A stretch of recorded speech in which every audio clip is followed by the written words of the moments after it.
You're listening to the Fitness Matters podcast with Paula B, and this is episode number 97, How to Comfort Yourself Without Food. Hello, hello, hello, my friends. Oh my gosh, this one is so good. Are you ready? Hi. I'm Paula B. I'm your best middle-aged fitness friend. I know a little something about mindset work. I know a little something about the fitness matters that matter to you. And we're talking about it. Boy, are we talking about it today. I want to tell you a little bit of background here. And I'm going to interrupt myself before I'm even telling you a little bit of background, because somewhat recently, here's a podcast within a podcast, you guys. Somewhat recently, I had a comment on, I think it was on my YouTube channel, it must have been, talking about how I should really stop doing so much talking at the beginning and just get into the meat of, I was going to say the workout, which is funny because I do this during workouts too. If you've ever watched any of my workouts, you know that it takes me a while to get there. I've always got a warm up, much like the podcast, where I've always got a little something where I'm talking about, hey, thanks for your reviews and ratings and how are you doing and how's the weather and all that kind of stuff. Yeah, I do that here too. Anyway, so I got this comment about that, and I want you guys to know that my podcast, much like my workouts, much like literally any content I give you, my hope for you is that you find it to be useful. And the only way that it's going to be useful for you is if you make it yours. If you need to skip over the beginning where I'm just kind of chatting and rambling and whatnot, please do. Oh my gosh, always modify the podcast to make it work for you.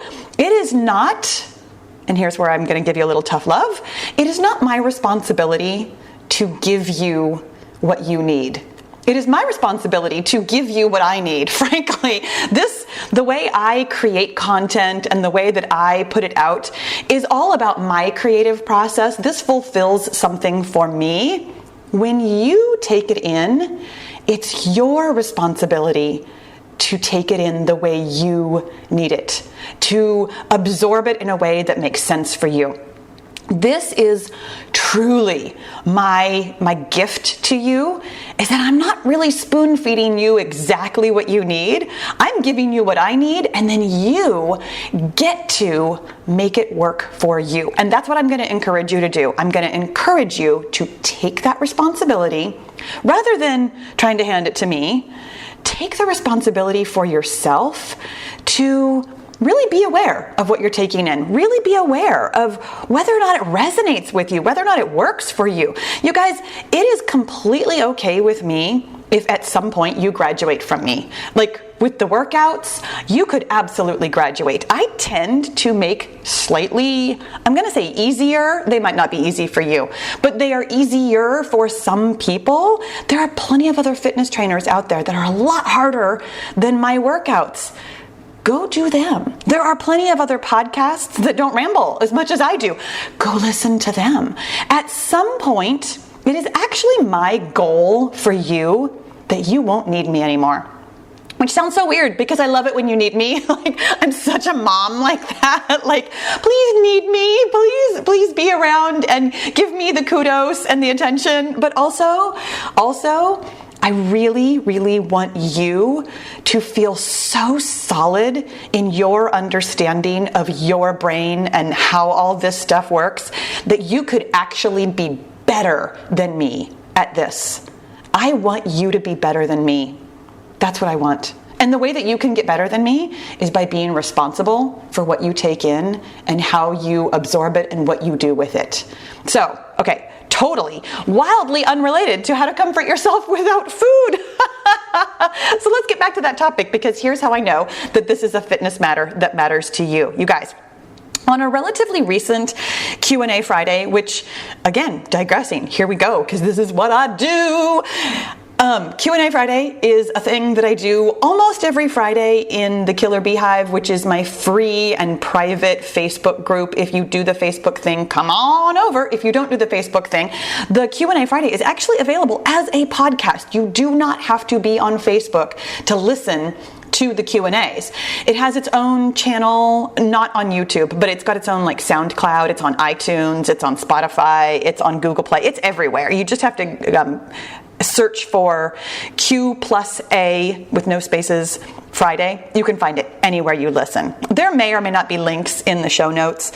There's probably going to be links in the show notes. I usually try to give you links in the show notes. Anyways, so on a recent Q&A Friday, I had this question about a person who had comforted themselves with food. And I was talking about how the reason, well, not even really like the reasons we do that, but understanding like the mechanism of, well, I guess it really was how. It's how we comfort ourselves and why we comfort ourselves. And what I said was, if you don't comfort yourself through your thoughts and your brain and your feelings, then you're going to comfort yourself with food. Like that's just kind of how that works. Food is love, you guys. I know that there are plenty of fitness trainers and plenty of people in the world who want you to think that food is only fuel.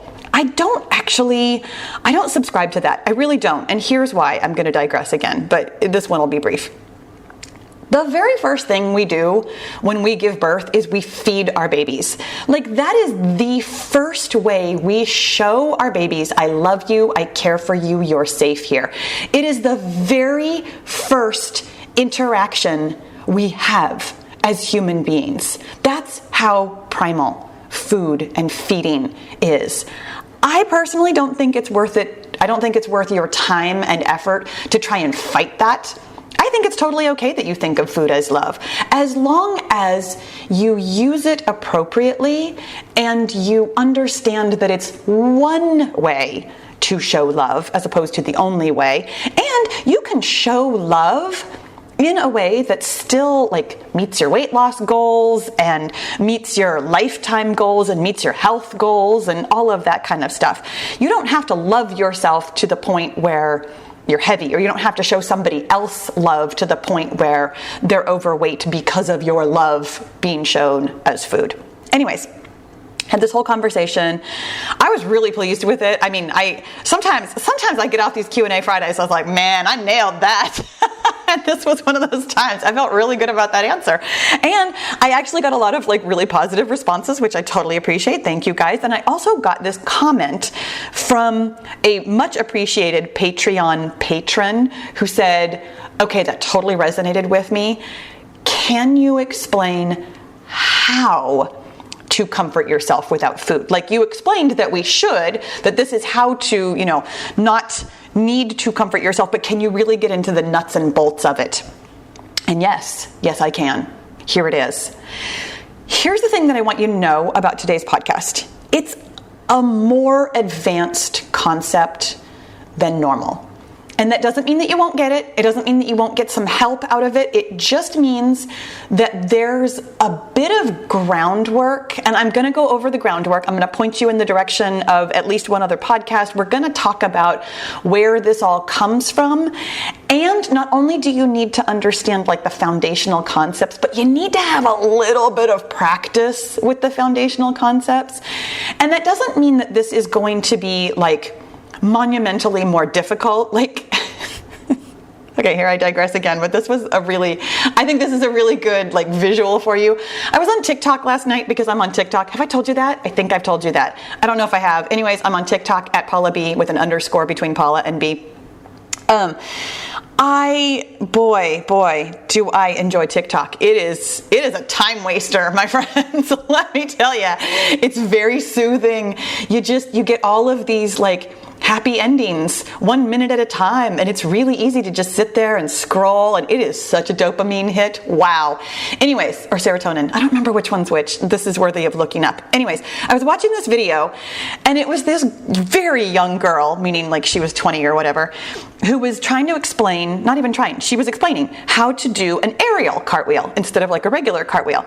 And she made it look so freaking easy. Like, oh, just like lean down real hard and put your hand way behind you and then just flip your legs over your head. Just do a cartwheel without touching your hands to the ground. And I was like, you've got to be kidding me. Like even at my youngest and fittest, I could kind of barely do cartwheels. There's no way I could have ever done an aerial cartwheel. And she made it look so easy, as people do. I mean, But she was like, oh, this is relatively simple. You just do this. And she totally broke it down, and it made it look very simple. But it was something that was truly not going to be in my wheelhouse ever. And this is what I want to tell you, that what we're talking about today is not such an advanced concept that it'll never be in your wheelhouse. It is not an aerial cartwheel. It's not even a regular cartwheel. It's simply something that you need to practice a little bit first. It's kind of like, I don't know why I'm going to give you a cake decorating example, because I don't decorate cakes, but it's kind of like the difference between like, okay, you're pretty good at the little rosettes that you just pop out with the specific tool, versus after a while you can actually make the petals and create, a full rose. Is that a good example? I don't know. I don't even like cake. I know that's sacrilege for lots of us, but I'm not a fan. I don't love cakes or cupcakes. I would eat a cookie any day, except if it has raisins, but I don't love cake. Anyway, that's the example I'm going to stick with. Hey, let's talk about stuff. Let's talk about the actual practical how to comfort yourself without food, because this is the longest intro ever. Here's number 1. There are 3 steps. That's it. But, you know how this goes when we've only got 3 steps. Step number 1, and this is something that's going to take practice. Become aware of the behavior and notice when it happens. Here's what most of us do, like if we have any history of comfort food eating, let me stop here and digress. Oh my God, I promise this will be almost the last time. I mean, it's me probably going to digress again. I'm not talking about binge eating, and if I were, I wouldn't be, because that is beyond the scope of the kind of thing that I would talk about. If you are concerned that you have like a binge eating disorder, I absolutely 100% recommend that you go get professional one-on-one help. There are lots and lots of behaviors that I can help you with. You guys, comfort eating is definitely one of them. But comfort eating that just crosses that line into binge eating or disordered thinking, or just a little bit where you just don't feel like it's something you can control, that's when you get personal help and professional help. I mean, not just personal help, because honestly, I do think that I am kind of personal. I mean, personal-ish in a very general way. But I strongly always recommend that if you have that question in your mind, like, gosh, is this podcast going to help me, or should I actually go talk to somebody? Go talk to somebody. There are so many places that you could go for either like a free consultation or just like a one-time, hey, do I need help or do I not need help? Go get a professional assessment and they can tell you, yeah, you absolutely need help, or no, you know what? You totally have this. Give yourself that peace of mind of talking to a professional. Anyways, if it is not something that requires one-on-one assistance, you can find the behavior and recognize when it's happening. Like you might notice, man, every time I feel stressed out, I just head straight for the pantry. Or every time I feel really sad, I head for the pantry. Or every time I feel angry, I head for the pantry. Or in my case, and I am going to give you a really good personal example today, when I feel incredibly excited. Now, here's the reason why I'm going to give you this particular example, because I think a lot of us don't recognize the feelings that we have this difficulty with, the feelings that create this, what you might refer to as like a self-sabotaging behavior. I recognized somewhat recently, and I feel like we talked about this, and I don't remember what episode it was. I'll see if I can look it up. If I do know what it is and I can figure it out, I'll leave you a link in the show notes, but I really don't remember which one it was, where we talked about something exciting had happened to me and I headed straight for the pantry. That excited feeling was really difficult for me. So when you recognize it to begin with, what you'll recognize is like after the fact. Like you'll look back and be like, man, I totally just went and overate. It's already happened. You've already done the thing. So when you start to recognize that this is something that is even going on in your life, that is step 1. Sometimes what we do, and what I did for a long time, is I tried to kind of pretend like it wasn't happening. And that's why this is step 1, is because sometimes we'll be like, no, I don't even know. I just overate yesterday. And we don't even really try and dig into it beyond kind of just feeling bad, like, oh, I overate and I just want to forget about it. So step one is becoming aware of the behavior and when it happens in a way that is specifically, I'm going to say, non-judgmental. Like, we're going to need to be really open and curious about all of the parts of what we're doing, all of the steps that we're doing today, because adding judgment, it's not going to be helpful to you. I mean, I know you know that, but sometimes it can feel difficult to not judge yourself, and that's why I'm going to caution you that when we don't judge ourselves, when we can come at this process with curiosity and openness and compassion, it's going to be incredibly helpful for you to be in that state of mind. Okay, so number 2, we're going to identify the exact feeling and the thought that precedes it. You guys, here's why this is really important. Because we don't just do things. And here's the point where I'm actually going to refer you to episode 32, which is how to change. And if you haven't listened to that one, or you are not familiar with the model, which is what I'm going to talk about next, which is a tool that I got from my mentor, Brooke Castillo, this is going to be really integral to this process, is to understand how the model works and how we change our behaviors. Because so many of us think that we simply change our behaviors, that's the point, is that we notice a behavior and then we change that, but we as human beings, don't ever just do something like in a vacuum. The reason we do anything is because we have had a feeling. And the reason we have a feeling is because we have a thought. Every single time, you guys, this is how it works. We have a thought that creates our feeling. That feeling drives actions. And then those actions get us results in our lives. So I'm going to strongly suggest that you, if you are not familiar with the model or with that, how to use the model, which is episode 32 of how to change, that you go get that foundational knowledge right now, because otherwise the rest of this is probably not going to make sense. And this is where I'll tell you that having a little bit of skill, like applying the model to your life and understanding how your thought creates your feelings and how your feeling drives your actions, that's going to make a lot more sense when we're talking about what the next step is here.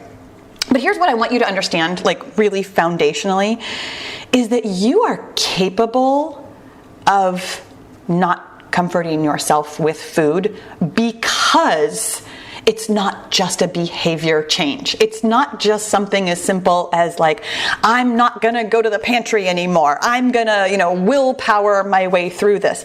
This has nothing to do with willpower.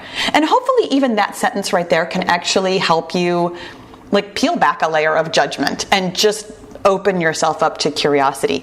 This has nothing to do with you not having enough willpower or self-control or self-discipline. It just has to do with you having a thought that creates a feeling. That's it. You have a thought, that thought creates a feeling, and then that feeling drives an action. The action is eating. That's all. That's all this is. So let me give you guys a really, really specific example of the last time that I comforted myself with food. And I am going to run through this as a model. And in fact, I'm even in the show notes, there will be a link to go over to my website. I'm going to put a visual on my website for you because I feel very visual. And I think that if you can see what I'm talking about, this might make a little bit more sense, because what we're talking about today is not just the model, but something that's called an interrupted model. And that's part of why this is a little bit more of an advanced concept. So here's how it looks.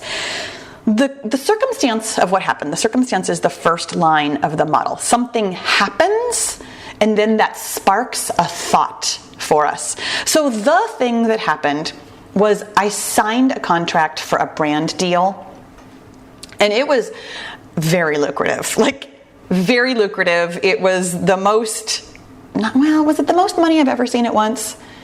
It was the most money I've ever seen at once for a brand deal. Like it was a big chunk of change. So the circumstance is that I signed a brand deal and my thought was, I'm rich. Now, longtime listeners of the podcast will know how much work I've done on my money mindset. Like, y'all, you've heard me talk about this is where I came to mindset work. This is how I have anything to do with like the self-help genre. Like, this is where it all started for me. And so it's quite hilarious to me that even after all of the work that I've done on my money mindset, that thought, I'm rich, is what sparked this whole comfort eating situation for me. Anyways, what happened was I had the thought, I'm rich. And my was ecstatic. Like, I'm having trouble even describing it. Like my heart was pounding. I was jittery from it. It was overwhelming to feel so happy and excited and thrilled and amazing and proud of myself. And like, this was basically the best thing that had ever happened to me. That feeling of ecstatic, as I previously mentioned, felt overwhelming. Like physically, it was this huge adrenaline rush. And here's where I interrupted my own model. This is what happens, you guys. That feeling, whatever your feeling is, feels big, is what I'm going to say. It feels like a lot of adrenaline. And your feeling can be whatever, happy, sad, angry, whatever, fearful. I wanted to really point out though, because oftentimes we think of a feeling that drives us to the pantry as being bad, like stress or anger, but it's actually really common to have such a happy feeling that you basically, the way I think about it is that my brain wanted to downregulate. Like I was so happy that I needed to bring myself back down from that because it was too much. It was too big of a feeling.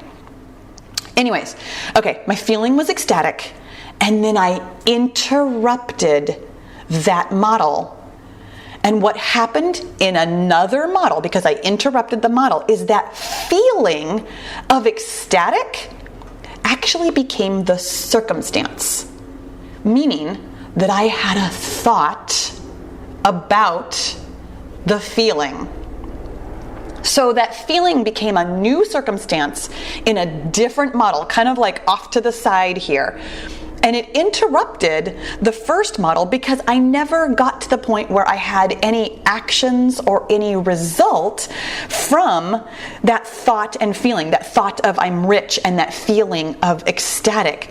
I interrupted it, and the feeling of ecstatic became the circumstance in a new model, and I had a thought about that feeling of being ecstatic. And my thought was, and you guys, this is really important because I'm pretty sure that this is a universal thought, that this is the thought that you personally are having. No matter what the feeling is that drives you to the pantry, no matter what your circumstance was originally, I think the thought in your interrupted model is this: I can't handle feeling this.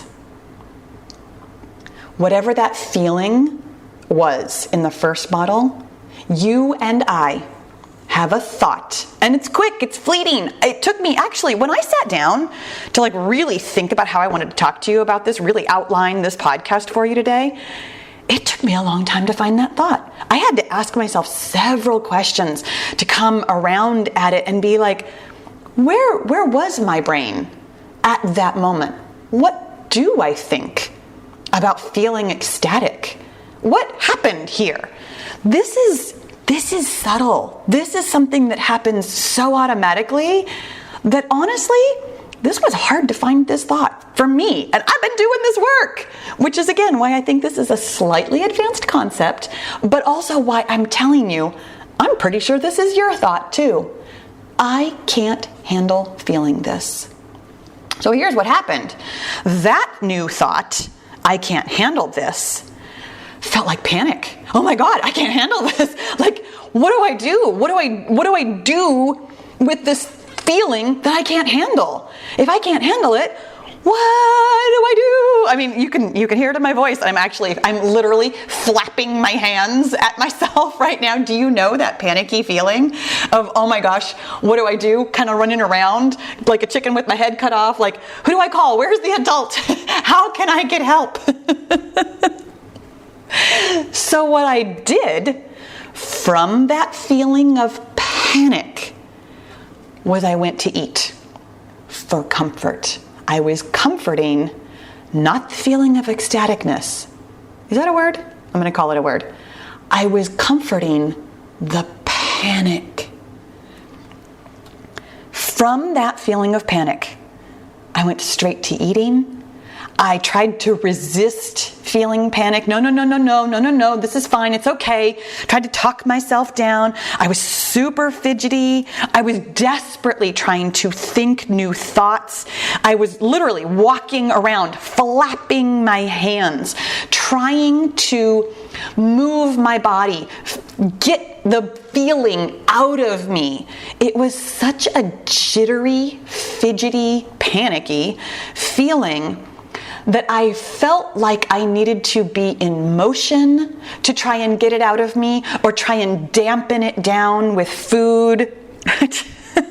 Also, wildly unrelated, but from my drinking days way back in the day, I vividly remember that point where you're like, uh-oh, I think I've had too much to drink. Let's go eat some bread. Let's soak this up with something. That's how I felt. Like I wanted to soak up this panicky feeling with just something, like smother it with a blanket, smother it with food, because it just felt so big. It felt like it was jumping out of my skin. So from those actions, it's actually really clear what my result was. I didn't handle it at all. I didn't handle the panic that I felt because of the thought that I had, I can't handle this feeling of being ecstatic. Okay, you guys, that was all step 2. That was all step 2 of identifying the exact feeling in the first model and then recognizing the interrupted model. Okay, once you've understood all of that, what we're going to do, step 3, is feel the feeling. And the feeling that we're going to feel is the original feeling from the first model, not the interrupted model. We're going to go back and feel ecstatic on purpose. Okay. Now I know that sounds incredibly simple, right? But here's the thing. You already know what happens when you feel that feeling kind of naturally. You interrupt your own model. You interrupt your own model by having another thought, which creates another feeling, which drives the action of comforting yourself with food, among other things. That original feeling is hard. It's hard to handle. And that's why we have to practice it. And here's what I'm going to encourage you to do. I'm going to encourage you to practice it on purpose so that it's kind of a controlled environment. And here's what I mean by that. Like, it sounds so funny, but here's what we do. When you think a thought, you create a feeling for yourself every time.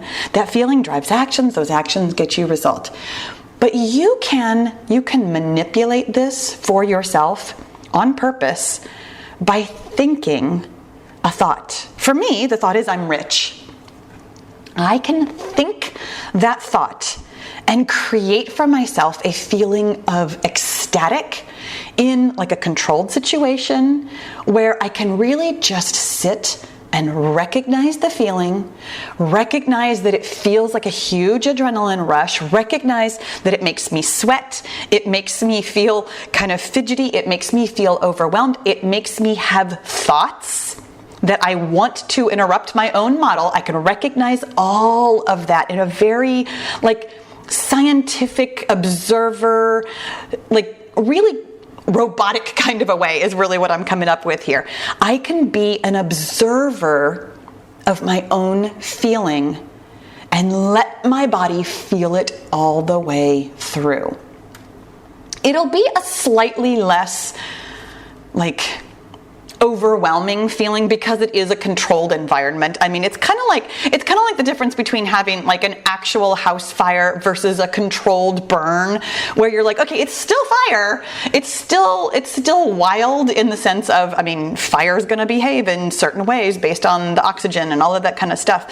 But in a controlled burn, you're watching it. You've got a fire extinguisher. It's right there. It's on purpose. It's still going to behave the way fire behaves, but it's not going to get out of control, hopefully, the way that a house fire can. So it's going to feel slightly different when you create this feeling for yourself as opposed to when it arises naturally from some kind of circumstance where you have an automatic thought that creates a feeling for you. But I'm going to encourage you to feel that feeling on purpose. When you feel that feeling on purpose, what you'll realize is that you can handle it. You can totally handle it. That automatic thought of, I can't handle this feeling, you will have proven it to be untrue. And you will start to recognize that it's untrue. But through the sheer practice of feeling your feelings, the big feelings, the ones that you feel like right now currently that you can't handle, you can totally handle. You've practiced this. Oh, kind of like a fire drill. Here we go with another fire metaphor. But when you have a fire drill, you'll get that point where you're like, oh, I've done this before. I know exactly what to do. Grab the fire extinguisher, leave the house, call 911, do the things that can help you realize that you can handle it. When you practice feeling your feelings, you are offering yourself comfort. The comfort of trusting yourself, the comfort of knowing that you can handle anything. If you can handle a feeling that big, you can do anything. My friends, you are a rock star. This is your superpower. When you feel a feeling all the way through, you can do anything. The only thing that happens in the world is that something happens, we have a thought about it that creates a feeling in our body. The more you feel your feelings, the more you can handle anything that comes your way in your lifetime. That is a really comforting thought, right? Oh my gosh, I can do anything. I can do anything because I can feel anything. Okay. I know that this was a lot. This was numerous concepts all coming together. This, I think, is one of those episodes that you might need to listen to. And hey, skip some of the parts where I was digressing. You can come back to it again and again. And like I said, I am going to have a visual for you on my website so that you can really see this interrupted model so that you can understand what's going on in your brain. It's a little bit more advanced, but also it's something that you can understand, you can practice, and unlike an aerial cartwheel, unless you know how to do those, you can absolutely do this. You can do this, Duffy Moon. My friends, thank you. Oh my gosh, thank you so much for listening. I'll talk to you again soon. So are you totally loving this mindset work and you really want to do it like, every day in order to get your goal? Then my friend, you need to join the Get Your Goal group. It is my personal and private, very interactive coaching and accountability group where every day we talk about your mindset and we get your goal. You can learn all about it at paulabfitness.com/get-your-goal. I'll see you in the goal group.